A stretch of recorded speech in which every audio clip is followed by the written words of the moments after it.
கடல் குதித்து சூடாற்ற நதி வரும் முன் மணல் தரும் முன் நலம் வளர்த்த தமிழனங்கே பதிமதுரை பெருவழியில் பாண்டியர்கை பார்த்தவளே, நான் உன்னை வணங்குவதும் நீ என்னை வாழ்த்துவதும் அன்னை மகற்கிடையே அழகில்லை என்பதனால் உன்னை வளர்த்து வரும் ஒன்புகழ் சேர் தென்புலவர் தன்னை வணங்குகிறேன் தமிழ் புலவர் வாழியவே என்று தமிழ்த்தாயை வாழ்த்தி வணங்கி 4 சிறப்புகள் இந்த விருந்தினருக்கு உண்டு.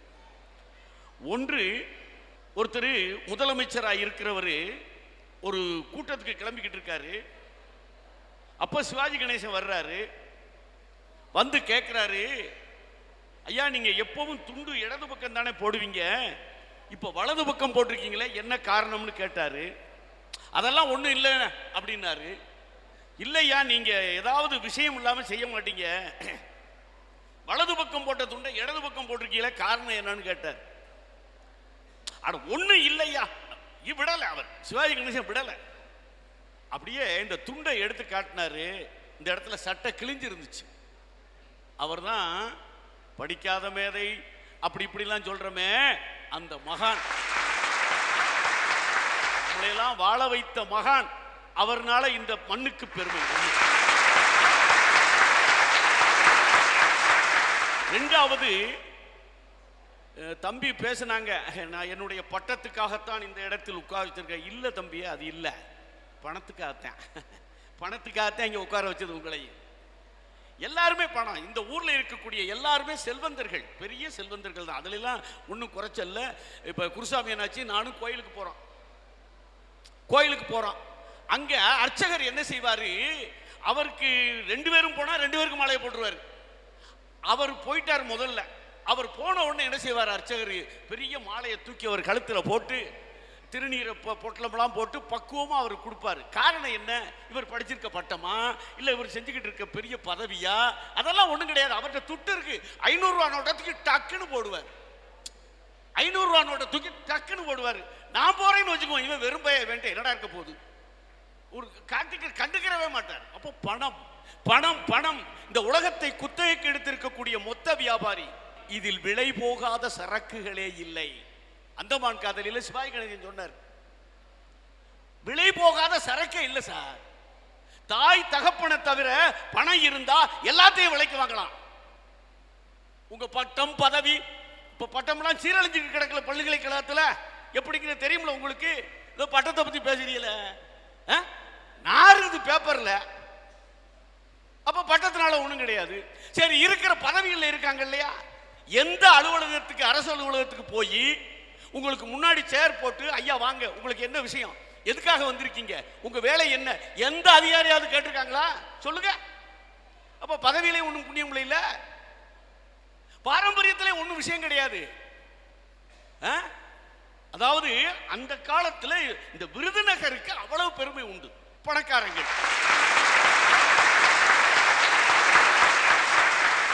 மூன்றாவது, புரோட்டா, அருமையான எண்ணெய் புரோட்டா தயார் பண்ற இடம் இந்த விருதுநகர்.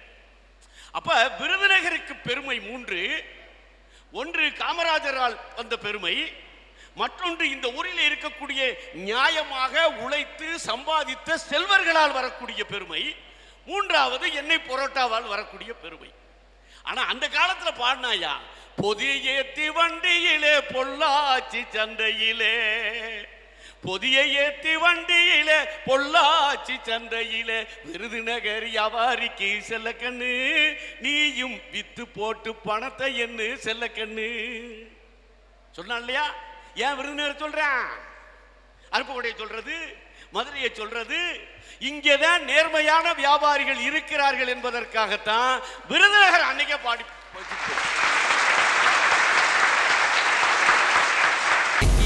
காலில் விழுகிறது ரொம்ப ஃபேஷனாக போயிடுச்சு. எல்லாம் பதவிக்காக விழுந்திருக்காங்க.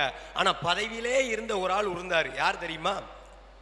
ஒரு கார் போகுது முன்னாடி, அதை முந்திக்கிட்டு ஒரு மாட்டு வண்டி போகுது ஜல்லு ஜல்லுன்னு பின்னாடி. திரும்ப இந்த கார் அதை முந்திக்கிட்டு போய் வழிமறிச்சு நிக்கி.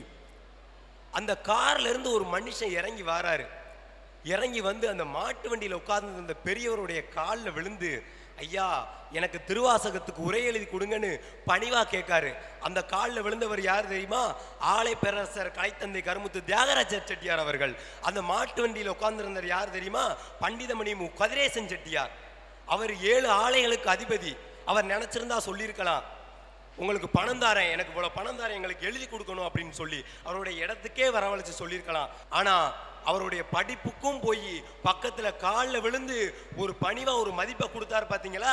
அந்த பணிவு தான் இந்த இடத்துல அவரை பேச வச்சிருக்குன்னா அவருடைய புகழுக்கும் அந்த பதவிக்கும் காரணம் அவர் காட்டின பணிவு மட்டும்தான் நான் சொல்றேன்.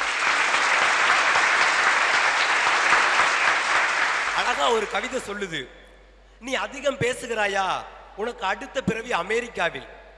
உனக்கு அதிகமான தலைமை பண்பு இருக்கிறதா, உனக்கு அடுத்த பிறவி ரஷ்யாவில். நீ பிறருடைய ரகசியங்கள் எல்லாம் ஒட்டி கேட்க ஆசைப்படுகிறாயா, உனக்கு அடுத்த பிறவி சீனாவில். நீ அடுத்தவர்களை பார்த்து பொறாமைப்படுகிறாயா, அடுத்தவர்களை வஞ்சிக்க எண்ணுகிறாயா, உனக்கு அடுத்த பிறவி இந்தியாவில் சொல்றாயா? ஏன் காரணம் என்ன? இன்னைக்கு பதவிக்காண்டியும் போட்டிக்காண்டியும் ஒரு வஞ்சம் இருக்கக்கூடிய வஞ்சம். அதனாலதான் இன்னைக்கு நம்ம யாரையுமே மதிக்கிறது கிடையாது, அவர்களும் மதிப்பை பெறுவது கிடையாது. வள்ளுவன் வாக்கினிலே பிறந்து கம்பன் கைகளிலே தவழ்ந்து கண்ணதாசனின் காதலியாய் கல்லுக்குள் சிலையாய் மண்ணுக்குள் நீராய் உனக்குள் நானாய் நமக்குள் நாமாய் நமக்குள் வித்தாக பிறந்திட்ட சத்தான தமிழுக்கு என் முத்தான முதல் வணக்கம். எந்த சூழ்நிலையிலும் ஒரு மனிதனுக்கு நிலையான மதிப்பீட்டை பெற்று தருவது அவன் பழங்காலம் சேர்த்து வச்ச பணமே. அதை பார்த்தா நான் இங்கே பேச வந்திருக்கேன். ஐயா, நான் பணம்னு பேச வந்தேனே நீங்கள் எல்லாரும் நினைப்பீங்க பில்கேட்ஸோ முகேஷ் அம்பானியை பற்றி தான் பேச போகிறான்னு. இல்லை, அதுக்கும் மேலே ஒருத்தர் இருக்கார். அவர் யாருன்னு தெரியுமா? பெர்னால்ட் அர்னால்டோ. சும்மா பேரை கட்டுனே அதிருதுல, அதே மாதிரி தான் அவரும். இன்னைக்கு பிரெஞ்சில் பாரிஸ் நகரில் சீஃப் எக்ஸிக்யூட்டிவ் ஆஃபீஸராக இருக்காரு. அவர் என்னைக்கும் தெரியுமா சீஃப் எக்ஸிக்யூட்டிவ் ஆஃபீஸர் ஆனார் தெரியுமா? 1989. ஆனா இன்ன வரைக்கும் சீஃப் எக்ஸிக்யூட்டிவ் ஆபீசரா இருக்காருன்னா அதுக்கு காரணம் என்னன்னு தெரியுமாயா?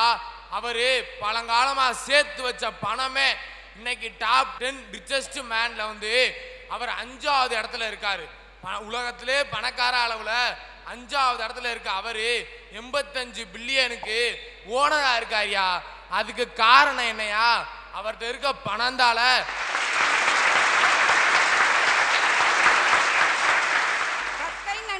கற்கை நன்றே, பிச்சை புகினும் கற்கை நன்றே, பிச்சை புகினும் கற்கை நன்றே என்று 500 வருஷத்துக்கு முன்னாலேயே ஒருத்தர் சொல்லிட்டு போயிட்டார்.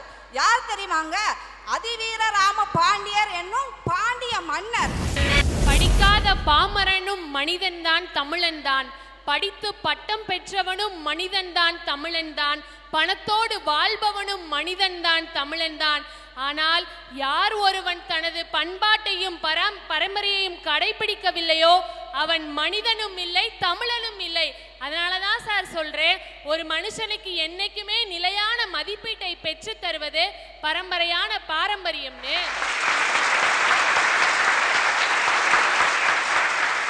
சார், இன்னைக்கு மனிதன் கண்டுபிடித்திருக்க படைப்புக்கள்லே மிக அழகான அற்புதமான படைப்பு எதுனா, காற்றை பிளந்து கொண்டு வானத்தில் பறக்கின்ற ஆகாயம்தான் மனிதன் கண்டுபிடித்திருக்கும் படைப்புகளிலே வினோதமான வேடிக்கையான படைப்பு. அப்படிப்பட்ட அந்த விமானத்தை கண்டுபிடிச்சது யாருன்னு ஒரு சின்ன குழந்தைகிட்ட போய் கேட்டா சொல்லோ, ரைட் சகோதரர்கள் அப்படின்னு அழகா சொல்லோ. அதுதான் உண்மைன்னு இன்னைக்கு வரலாறும் சொல்லுது.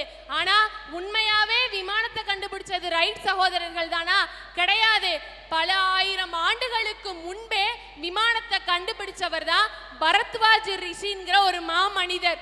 அவர் அந்த விமானத்தோட முன் அமைப்பை எப்படி அமைச்சார் தெரியுமா? கோயில் கோபுரத்தை முன்மாதிரியா வச்சுதான் அவர் விமானத்தோட அமைப்பை வடிவமைச்சாரு. இப்படி அவர் வடிவமைச்சதுனால 1863 உருவாக்கப்பட்ட விமானம் தான் விமான சாத்ரான்ங்கிற விமானம். இந்த விமானத்தை வச்சு இன்னைக்கு விண்வெளியவே கலக்கி கொண்டிருக்கக்கூடிய நாசா விண்வெளி ஆராய்ச்சி மையமே பரத்வாஜ் ரிஷி எழுதின அந்த புத்தகத்தை அடிப்படையா வச்சுதான் இன்னைக்கு தன்னோட பல ஆய்வுகளை இன்னைக்கு வெளிப்படுத்திக்கிட்டு இருக்கு. அப்படின்னா இன்னைக்கு அந்த நாசா அளவுல தமிழர்களோட பாரம்பரியத்தை உயர்த்தி காட்டினது அந்த தமிழனா இருக்கிற அந்த பரத்வாஜ் ரிஷி தானே சார். அதனாலதான் சொல்றேன், ஒரு மனிதனுக்கு என்றுமே நிலையான மதிப்பீட்டை பெற்று தருவது அவனோட பரம்பரையான பாரம்பரியமே.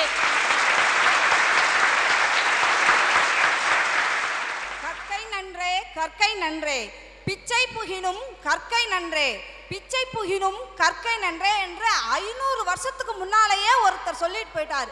யார் தெரியுமாங்க? அதிவீர ராம பாண்டியர் என்னும் பாண்டிய மன்னர். ஒரு மன்னரே கல்வியின் அவசியத்தை பத்தி கூறும்போது நமக்கே தெரியலையாங்க? எந்த ஒரு சூழ்நிலையிலும் மனிதனின் நிலையான மதிப்பீட்டை பெற்று தருவது அவன் படித்து பெற்ற பட்டம் தாங்க. கலாச்சாரம், பணம், பதவின்னு சொல்றோம், அதெல்லாம் கால ஓட்டத்துல மாறக்கூடியதுங்க. கண்டாங்கி சீலையும் கதர் வேஷ்டியும் கட்டிட்டு இருந்த நம்ம இன்னைக்கு ஜீன்ஸ் டி-ஷர்ட்டுக்கு மாறி. உடனே டவுன்லோட் செய்யுங்கள் Raj digital TV OTT app. வருடத்திற்கு வெறும் 299 ரூபாய் மட்டும்.